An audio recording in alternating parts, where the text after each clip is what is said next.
5 to 7 days a week, I'm at work, right? I work overnight. I work the graveyard shift. So basically, it's myself and one other person in the building, right, for at least 2 weeks out of the month. And I have like YouTube playing in the background. I'm really big into watching international news, independent news podcasters and all that stuff, right? So I don't know how this came on my algorithm, but it was a video of a fight between, an actual fist fight between Tupac Shakur and Micheal Jackson. It was funny as hell, right? So after I stopped laughing, right, and I finished my task, I'm like, how true is this story? So this set me down a rabbit hole, right? So I started this deep dive on this whole Tupac and Micheal Jackson feud.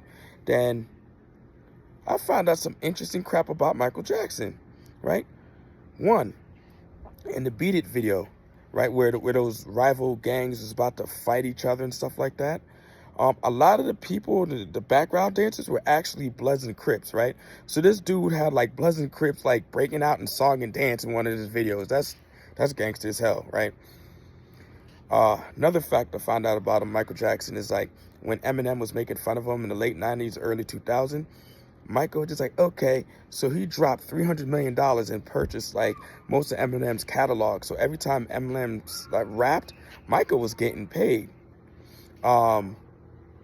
Another interesting fact is that the music video, They Don't Care About Us, Michael had two different videos for it. He had one that was filmed in Brazil and the other one that was filmed in a prison, right?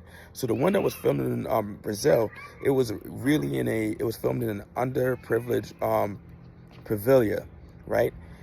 And that particular pavilion, the cops didn't enter, right? Because it was so dangerous. It was ruled by this drug lord. This drug lord was such a fan of Micheal Jackson, he let Michael and his people know he could put $1 million in the ground and nobody would touch his money, right?